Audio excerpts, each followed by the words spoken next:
contour lines are a set of continuous lines mark equal elevation, like 1100, 1200, 1300, with 100 feet intervals. We usually got these contour maps from a surveyor, architect, or other city department. However, in this SketchUp, we can generate contour map from the terrains we just imported with geolocation.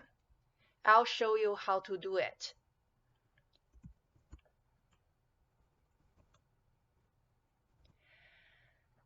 This is the terrain we just imported after adding the geolocation. So go to the View toolbars, turn on the Views, and also just turn on the Sandbox. So these are the tools we are going to use today.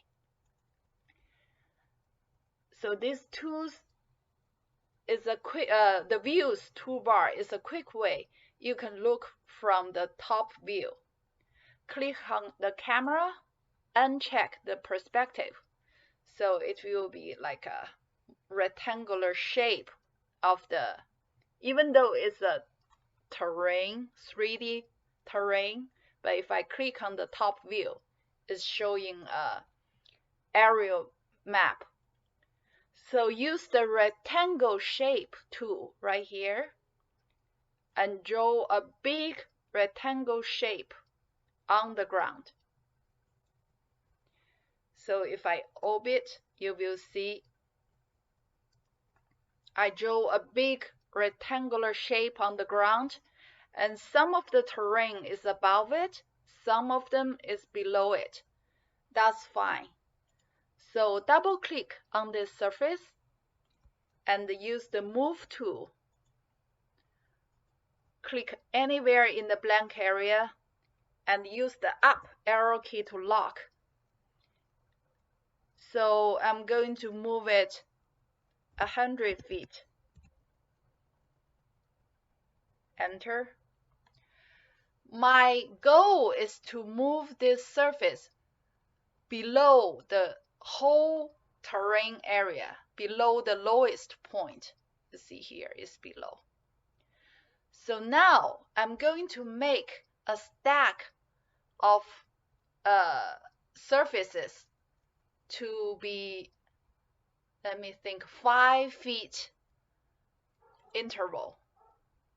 So still double click to select this surface and use the Move tool.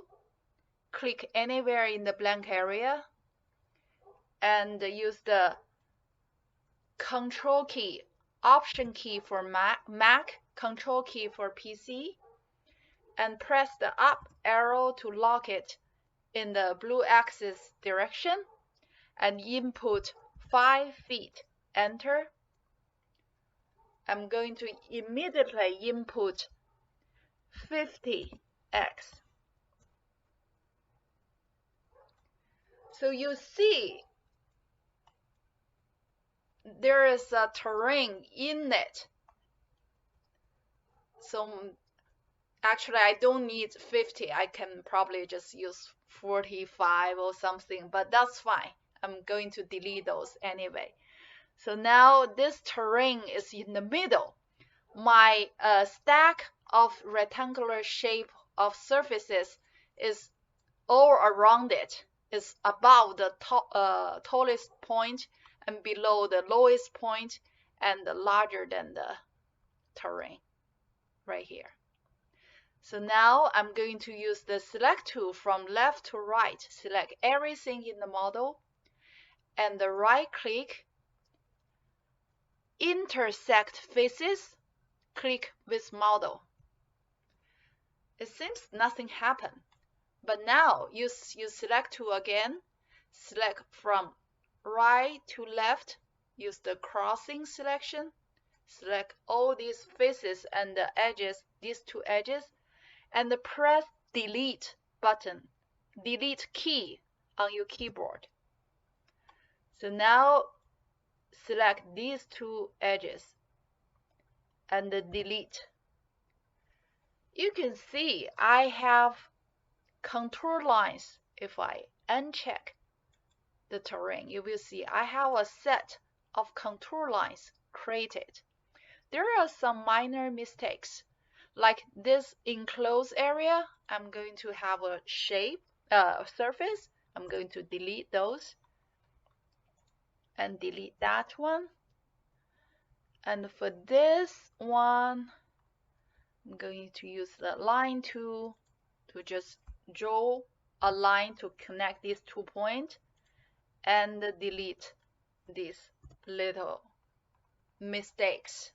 So sometimes you just need to fix minor errors. Now, if I select every contour lines and click on the sandbox tool from contours, the first one right here,